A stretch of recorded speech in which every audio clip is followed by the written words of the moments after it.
mean sea level. It can also be any other agreed datum is referred to as leveling. And we use a level machine to do the leveling or to measure the height. I see a number of people in the waiting room. Sonia, can you please?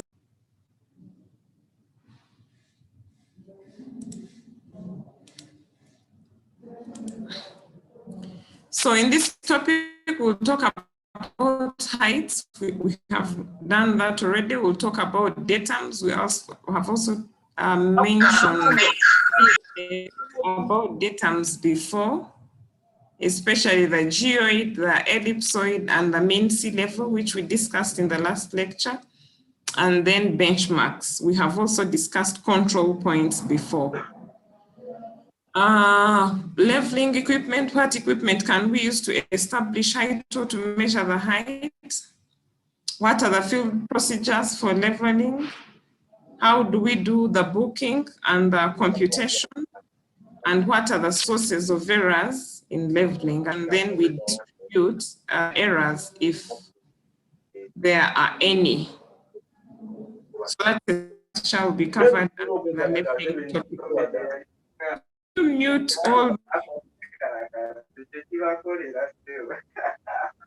Godfrey's mic is on.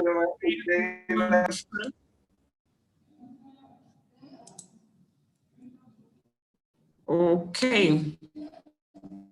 So how do we define leveling? Like we have always done, feel free to put your heights. Leveling is the way we define heights. So like I said, I can say I am 2 meters above the floor. I can say I am 1,000 meters above mean sea level. I can say I am 1,000 meters above the circle or sphere that represents the Earth. Or I can even say I am 1,000 meters above the ellipsoid, which is the ellipsoidal or ellipse representation of the Earth. How we define height is what is referred to as leveling. And this doesn't only talk about the reference surface, but also the methodology, the equipment that you have used, the computation, and at the end of the day, the presentation of your heights. Engineering surveying involves measurement of 3 quantities: heights, angles, and distances. We have mentioned that time and again. And we know that from angles and distances is where we get the change in X, change in Y to be able to find position of the subsequent points.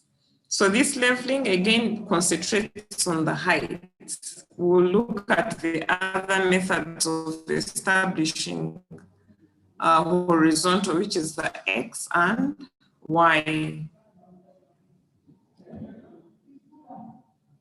Heights can also be measured using total stations. They can be measured using a handheld lasers, just like we discussed for EDM, only that when we discussed EDM, we talked about horizontal distance.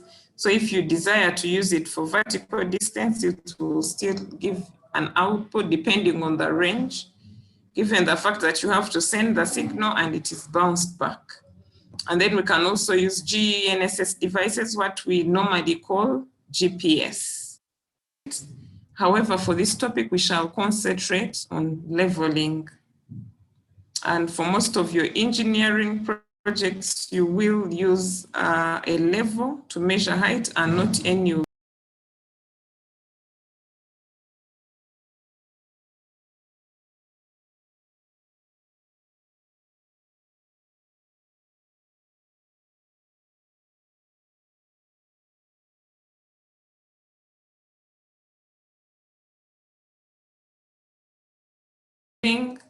And here they say it is inexpensive, it is simple and an accurate method for measuring heights.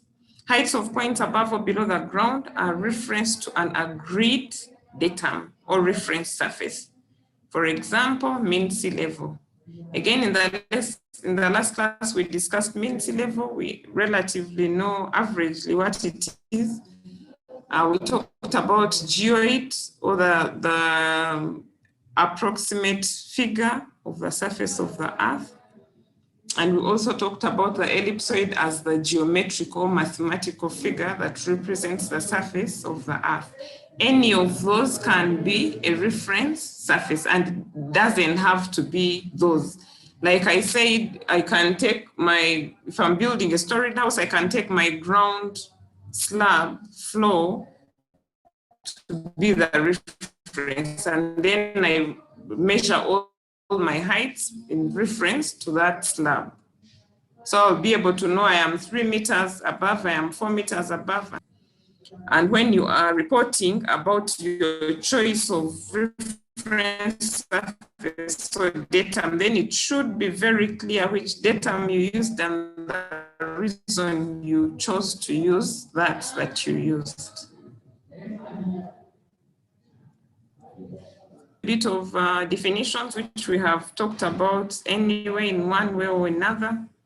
And here we call a datum any level surface to which elevations are referenced. Datum is just a reference surface. We choose to select a reference surface and we say this surface is 0 height.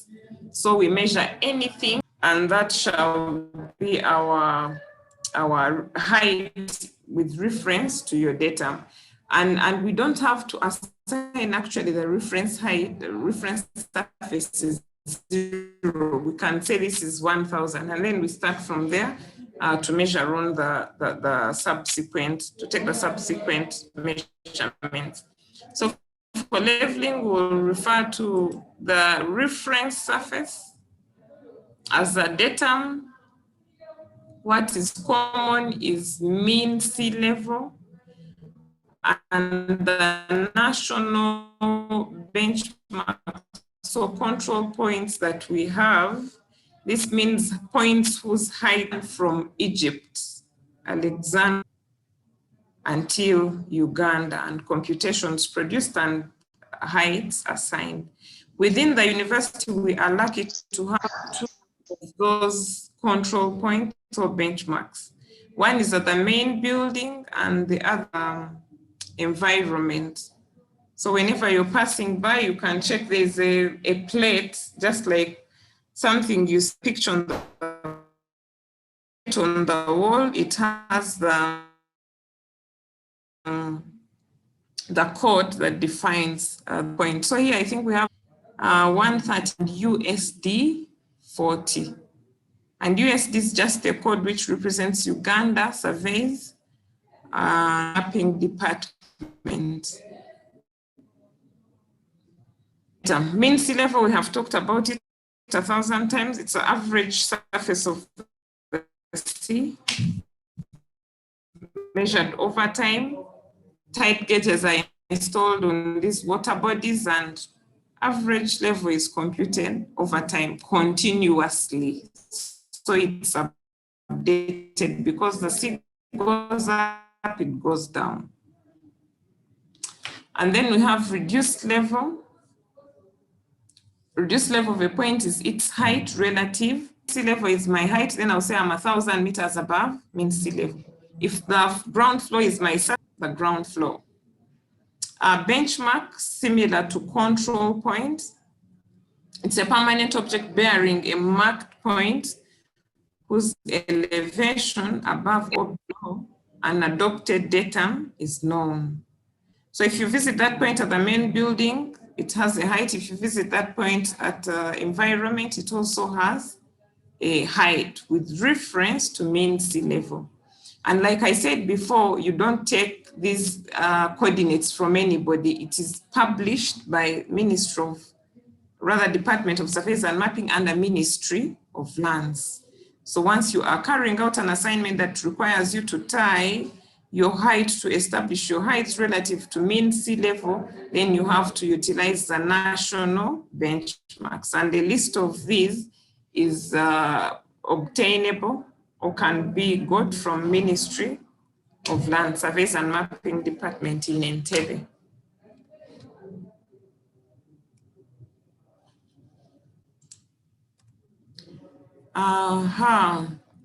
This was just to give an insight about the different level surfaces or reference surfaces or datums that we can use for height.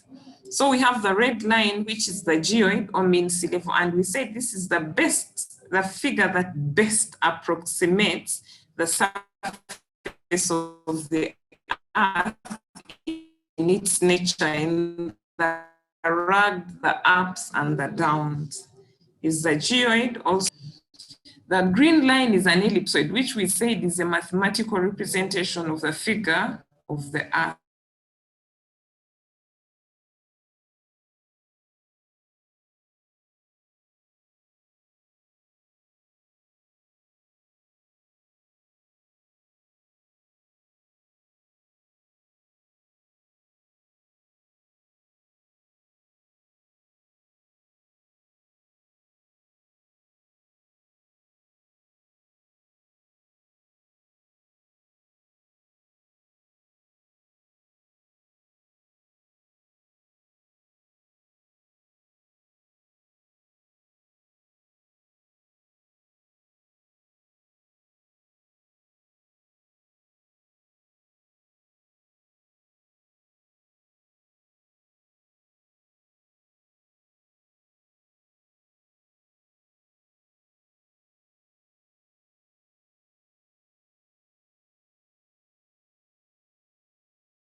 So that tells us that when we need, for example, to measure to mean sea level, but what we have is the ellipsoid, then at that particular point, we will need to know the gap or the deviation between the ellipsoid and the geoid. If the modeling was perfect, then the Earth should coincide with the geoid. It should also coincide with the ellipsoid. But like we said, because of the nature of the hills, the mountains, the uneven distribution of the masses, the geological components, there are rocks here, there's this here, there are water, all those dynamics will definitely affect all those components. But any of those surfaces can work as a reference surface to measure height.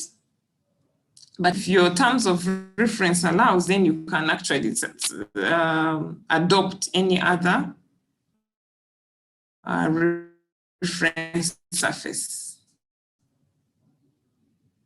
Is that clear?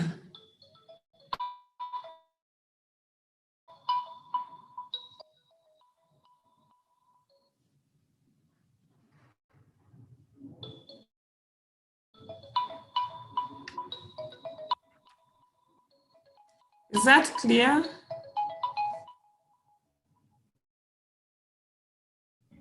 Yes. Yes. Okay.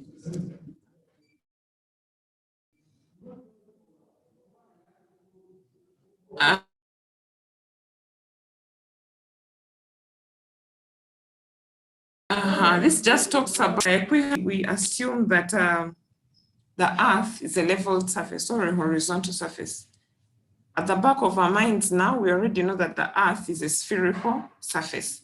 And if you look at this illustration here, we have the horizontal line and then we have the level line. So what we normally assume is that we are taking a horizontal line and the Earth's surface also follows the same. But what is happening is actually a curved surface. So what we measure is the horizontal line. What we desire to have is the level line. So at this level line, you will have perpendicular of the level line to the surface of the earth.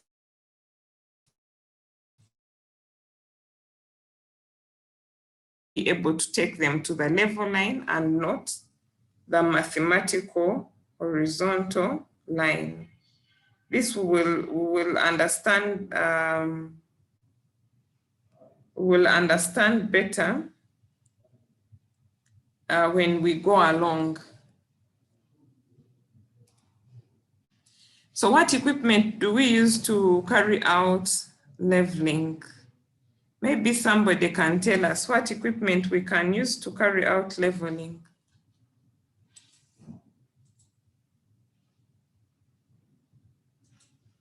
What equipment do we use to do leveling? Spirit level. Spirit level. What else? Digital level. A dampy level. A dampy level, digital level, spirit level. A leveling Any staff. A leveling staff. Water level. Tripod stand. Water level, tripod stand. Arrows. Arrows. Anything else? Optical square. Optical square. Choose an optical square. Optical square. So can anybody tell us the difference between a digital level and a dampy level?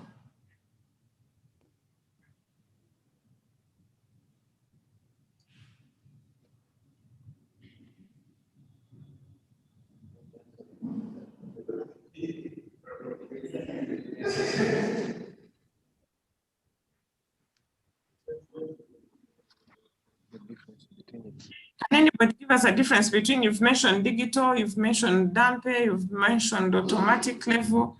Can somebody give us a difference between those?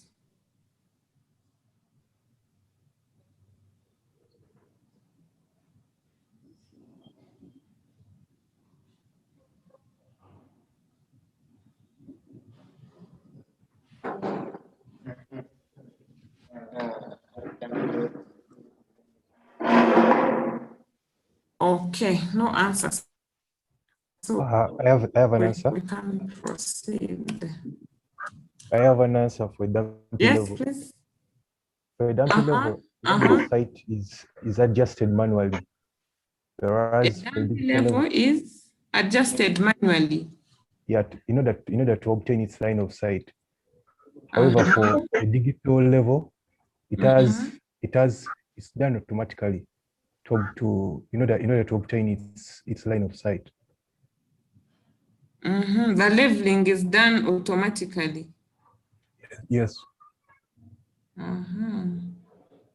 Any other answer?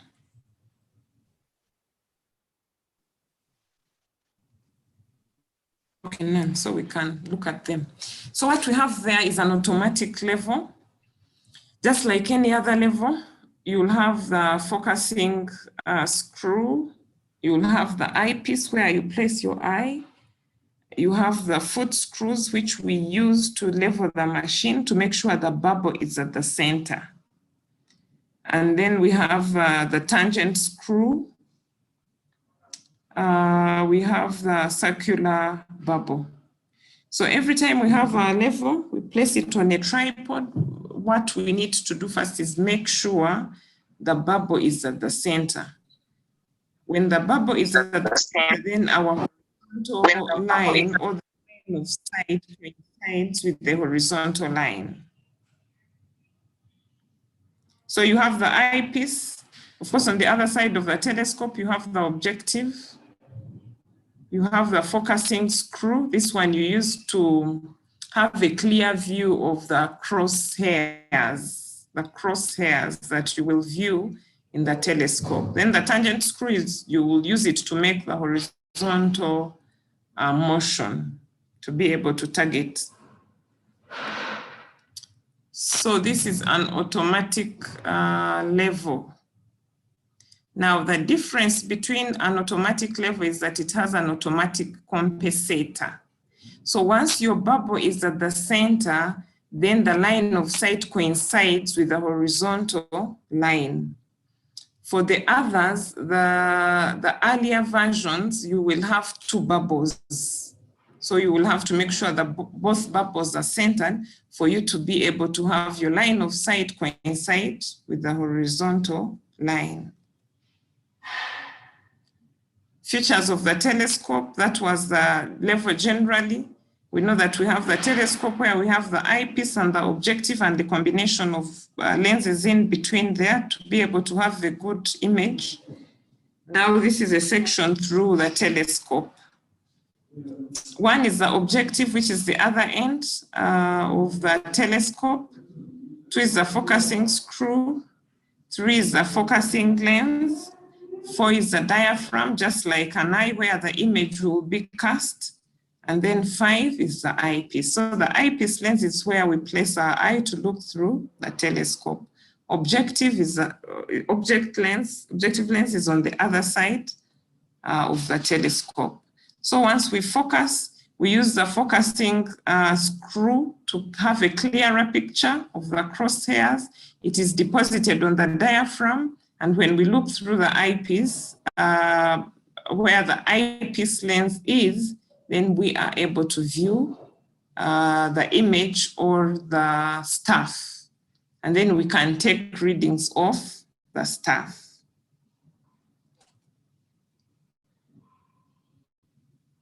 This we have talked about. The image below the points is the crosshairs. Different machines will have different types of crosshairs. What is common is number 1, the bottom left is what is common. So the measurement that you have to make on the stuff is where the 2 crosshairs meet.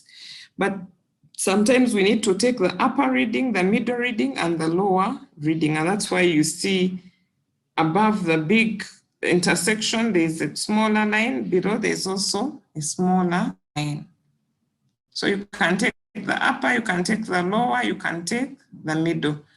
When you average upper and lower, they should give you the middle. But also when you want to roughly measure distance or to roughly estimate distance, you have no stuff, you have a level.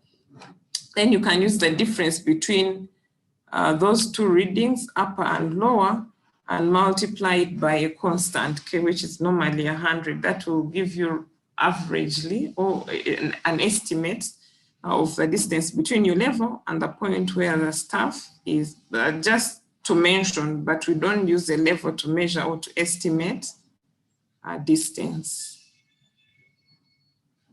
So okay.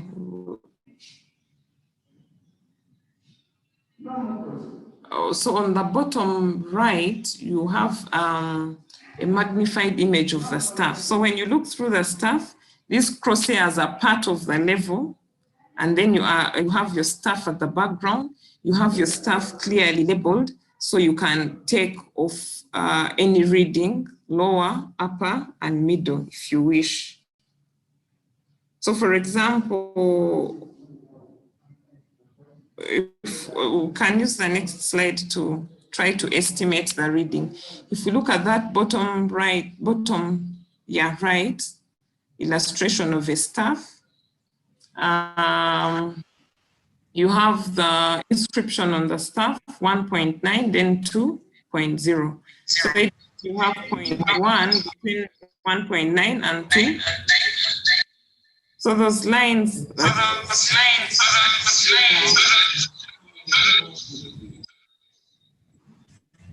I'm having an echo. I don't know why. Okay.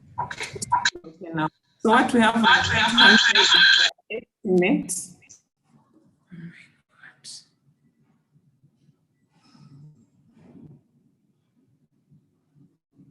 Is the estimate of the reading on the staff. So when you look through the telescope, you have your stuff there. It has the measurements inscribed. Then you are able to read off either upper, the middle, or the lower. And now here, bottom left, we have the level on the left-hand side, which is an automatic level. On the right-hand side, we have a laser level or a digital level.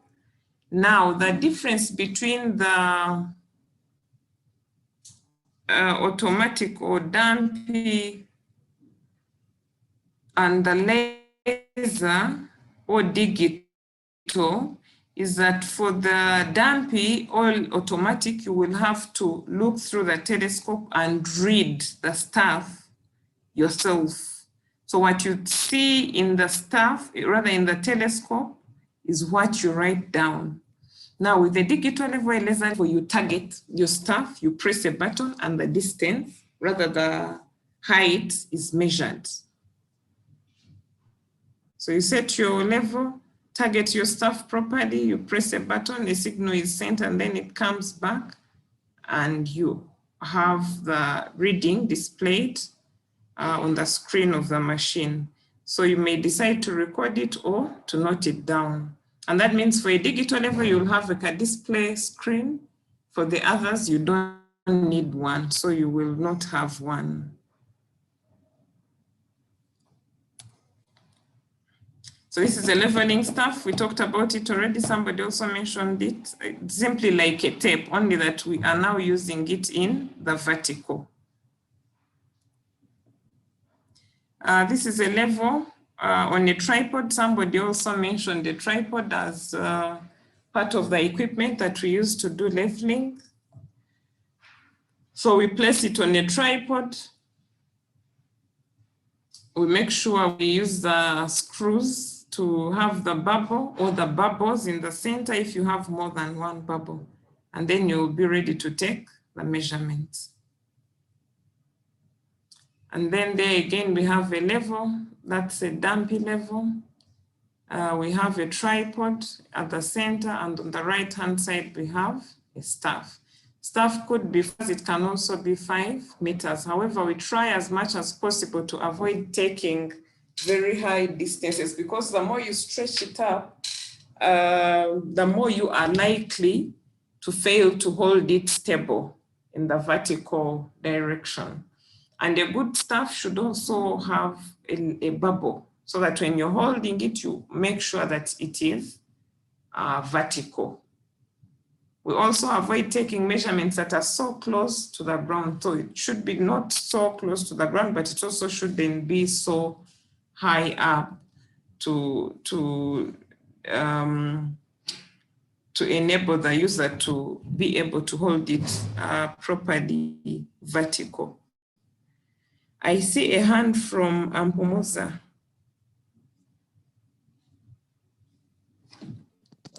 Morning. Good morning. Is there any difference between an automatic and dampy level?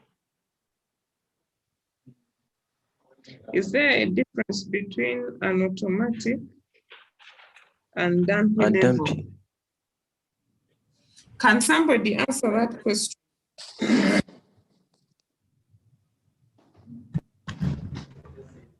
Answer that question. What's the difference between a dampy and automatic level? An automatic level. Mm-hmm. An automatic level has an automatic compensator. Mm-hmm. In that if you are to level it, then it automatically compensates for the level. Then for the other kind of level, most of them have 2 bubbles, in order to achieve accurate level.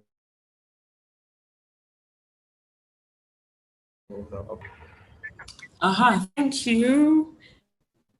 I also think in a slide or two, we'll talk about dampy levels. And if your question is still not answered, then we can tackle it again. But generally, That is a basic explanation. But if still after a few 2 or 3 slides it's not answered, you can raise your hand again.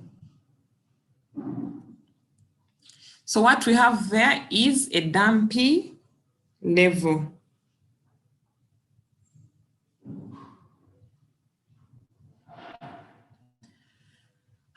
We have a dampy level here. In the previous one, for an automatic level, you saw that we have one bubble, number 7. Now for this dampy level, we have 2 bubbles. You can see one that runs along the telescope and one that is vertical to that. The telescope and vertical spindle are cast as one piece. The leveling head consists of 2 plates. You have the lower plate and the upper plate. So the telescope sits on the upper plate. The lower plate sits directly onto the tripod. So your screws are in between the upper plate and the lower plate. And like we said, this has 2 bubbles. And once a level has 2 bubbles, it means it doesn't have the automatic compensator. What the automatic compensator does is that when your bubble is at the center, then it means your line of sight coincides with the horizontal line, which should be the ideal situation. Is that when we put a tripod over a point, we want to establish the vertical line through that point, like gravity direction at that point. Now, once we have established that vertical line, then we also want the horizontal line or the line of sight to be at 90 degrees to the vertical line or to the gravity direction. So for the automatic compensator, you have one bubble. Once you have leveled it, everything is okay. For this damping level, you have to make sure both bubbles are at the center for you to have your line of sight coincide with the horizontal line, or to have the line of sight perpendicular, perfectly perpendicular to the vertical line or the direction of gravity.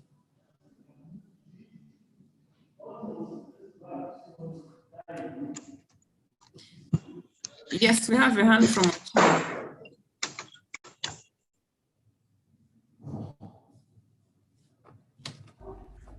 The mouse asking, what's a vertical spindle?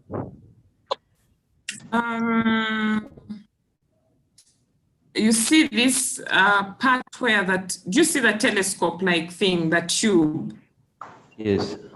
That thing where it is placed, where it sits, is the vertical spindle. Okay. And it's attached together. So if you move it, means you're moving the whole component. Okay, thank you.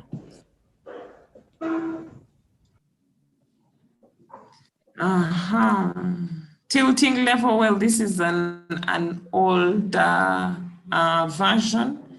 I am not sure if you have it still in your lab. You probably have a dampy level or a digital. For this one, the telescope is not attached to the tri-branch that like we saw for the dampy. For the dampy, we have the telescope attached to the upper part of the tri-branch. Now here they are completely separate. Rather, they are not fixed together. It means you can move one part and have the other. So a telescope can be tilted slightly in the vertical plane about a pivot placed below it. Like I said, this is one of the earlier versions, not in use now, but does the same purpose.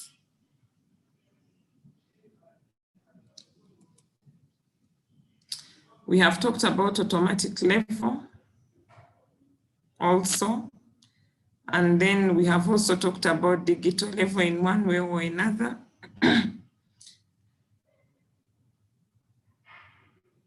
And now maybe if I could ask somebody to tell us the difference between an automatic level and a digital level.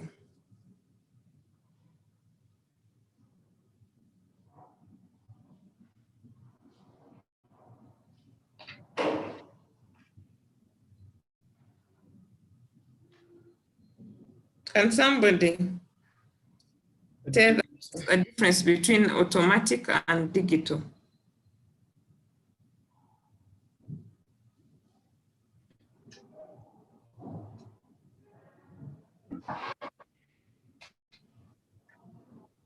Digital level uses a backward step. Uh-huh.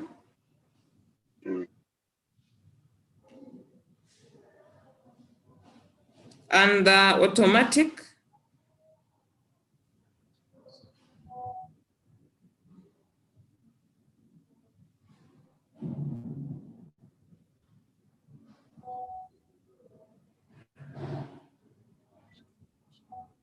Okay, no answer.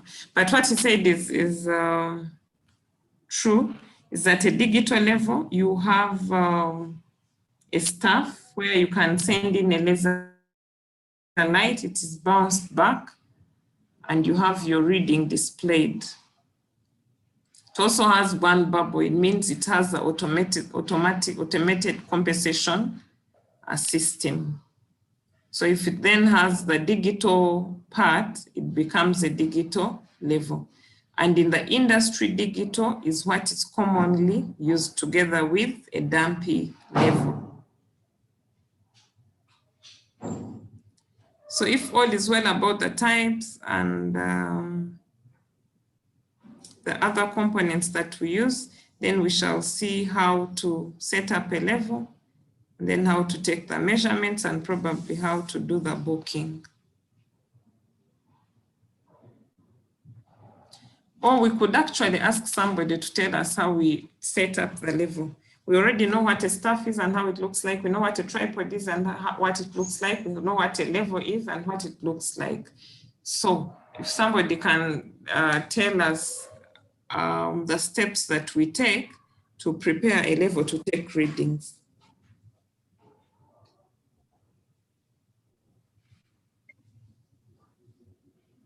Me. Yes, Gabriel. Is it Gabriel who? Diana. Diana, yes, Diana.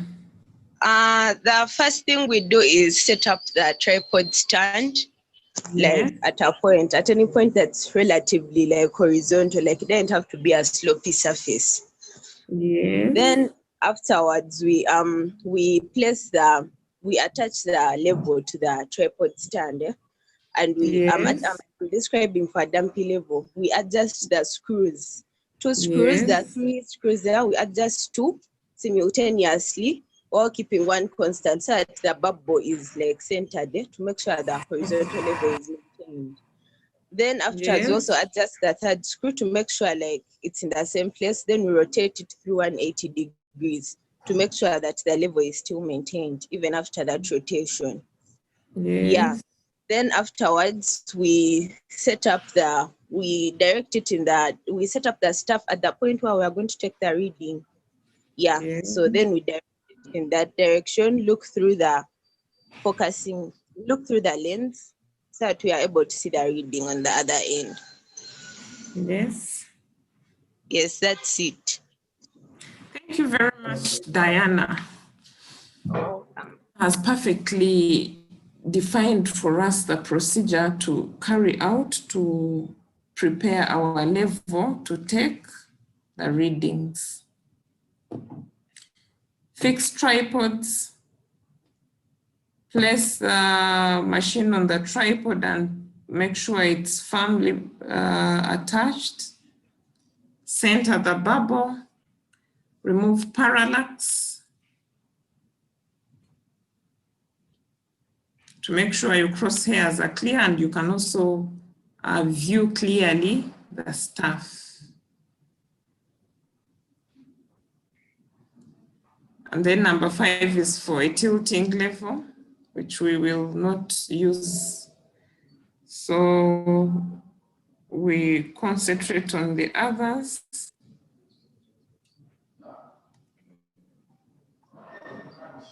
We are ready now to take the reading. And then she actually added that you place the staff at the point where you want to start. And normally when we are doing leveling, we start at a point whose height is known.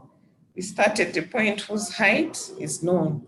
So it means you place your tripod somewhere where you can view the stuff at your known point, and then you take the first reading, which is referred to as the back sight. The first reading is referred to as the back sight. That is preparation for the level to read. Any question? No question. Okay, then now we have the permanent adjustment. There's a message in the chat room. I thought you first make the plane of the level parallel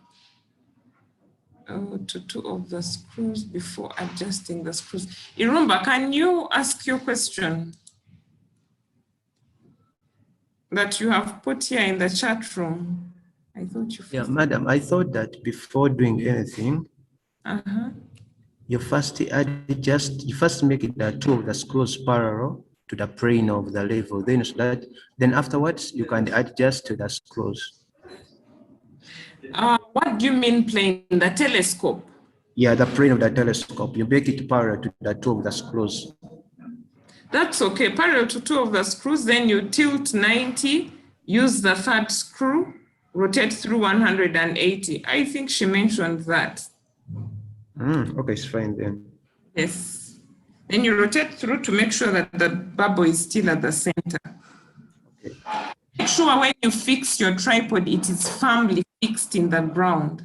Otherwise, fixed by the roadside, then a truck passes and you haven't firmly fixed it, it means your level is the bubble will be out of level. So you make sure, first of all, your tripod spacing, the three legs should be at least 1 meter apart. Fix it firmly in the ground before you place the level and adjust it. Now we have the permanent adjustment, which we refer to as the two-peg test. So I would also ask somebody if they can take us through the permanent adjustment or the two-peg test. This is a test we do to make sure that our machine is okay, is in good condition for us to be able to take levels. Yes, Rodney. Okay, on a fairly level ground, we set like 2 points, like A and B, like with pegs at a known distance, like L meters apart, with the center point between these 2 points marked. Then we set the level at the midpoint between those two, between A and B, and we take the readings at each end, say like P1 and P2. Then we can move the level at least a tenth of the length in front of either one of the points, like say B, and then we take the readings of both points at the new position. And the difference between the two readings, like the difference between the two readings should be, for each position of the level should be equal. But in the case that it's not equal, the difference between the two differences should be less than about 1 millimeter per 20 meters. And if it is, in that case, that means that the level is assumed to be in perfect adjustment.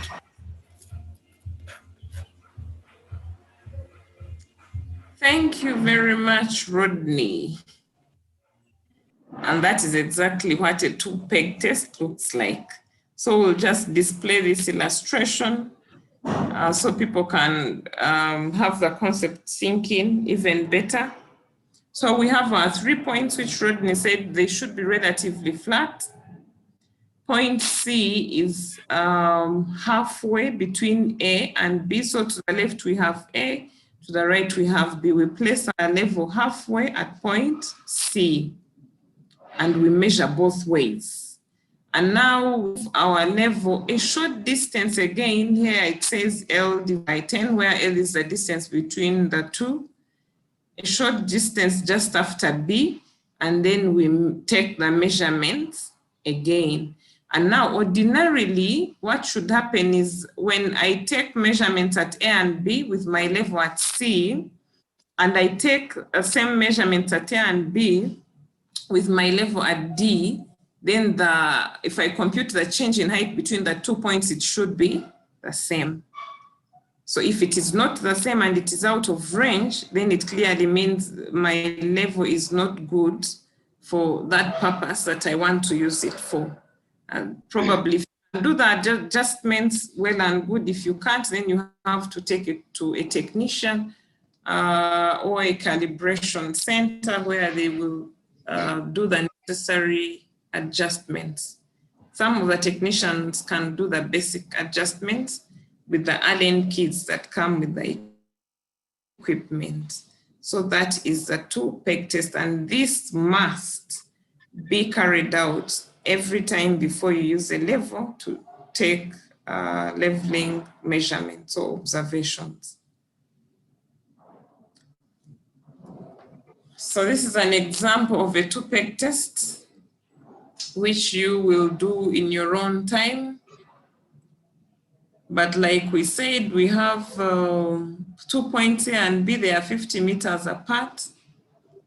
You have placed your level at 25 mark, you read A and you have the reading 1.283, B is 0.86.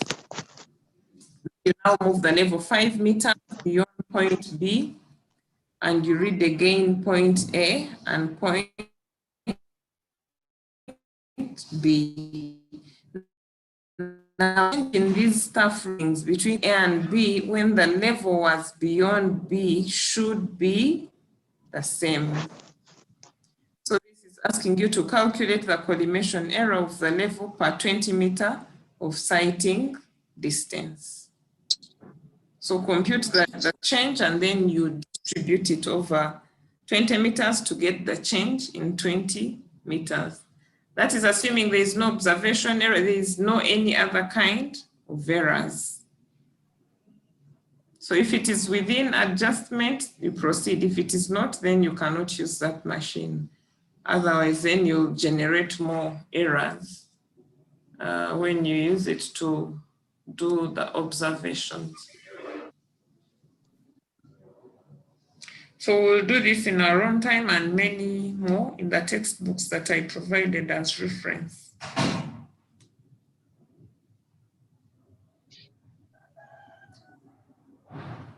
So if all is okay, then we shall go to some of the terms that we use while we do leveling.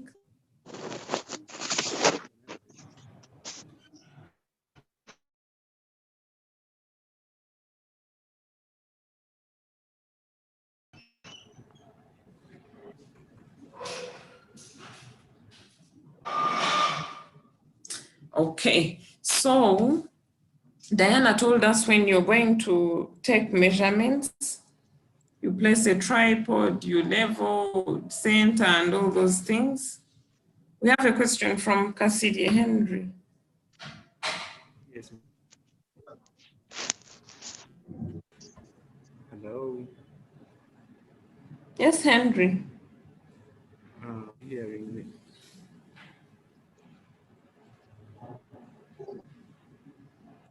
Henry, I can't hear you. Hello. My question is, are you hearing me now?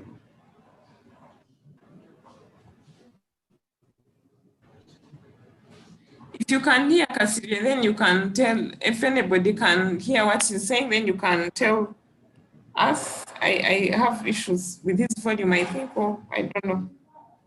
So if anybody had his question, then you can put it through.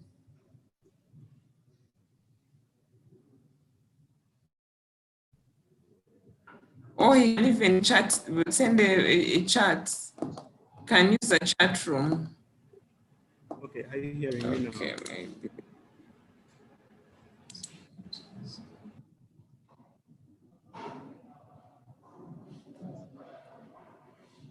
Okay, I can't hear him. Maybe he'll send it in the chat room. So I was saying, Diana said, when we are preparing to take measurements, we prepare the machine and then we place a staff at the first point. And normally this point is a point whose height or reduced level we know. And that very first reading is referred to as the back sight. So when we prepare our table to do the recording, back sight appears on column number 1. First reading is the back sight. And then the last reading is also taken on a point whose reduced level is known. So then we are able to check and distribute the correction. And this is referred to as the foresight. So the first reading at a known point is the back sight. The last reading at a known point is the foresight. If you don't find any point to close your reading, then better you run from the known point, finish your points, and then you run back to the same known point. Because if you do not close, then if you make an error, you will never be able to check anyway that there is a problem. So we advise that you open at a known point, close at the known point. So we have a back sight at the opening point, and then we have a foresight at the closing point. So Cassidy says, how do you take the levels for long distances? For example, the ones you said are from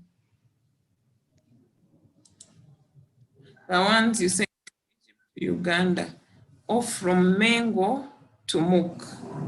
Cassidy will answer your question in the subsequent slides, but in brief is when I am leveling a long distance, then I create intermediate points. So we have what we refer to as temporary benchmarks. So if I am leveling from Mengo to here, I will create temporary benchmarks every 200 meters. 200 should be maximum.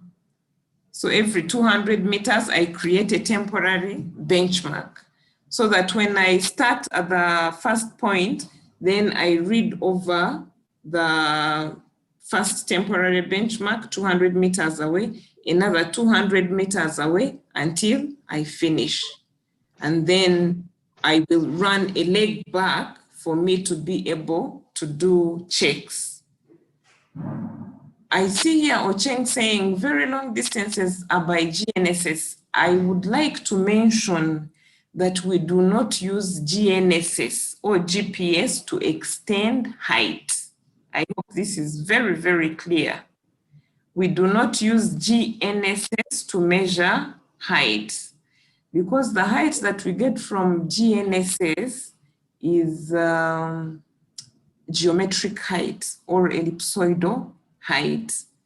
It is not a mean sea level or geoid height. So when we are establishing heights of control points, then we never and never use GNSS. I hope that's clear. And then for Henry, I already said that when the distance is long, we establish intermediate points so that we don't have to level a long distance. So you open, terminate, open again, terminate, open again, terminate. And then in this case, you will definitely have to do a two-way for you to be able to do any checks. So I hope, Henry, I have addressed your question. When we get to the measurements and computation, then it will even be clearer.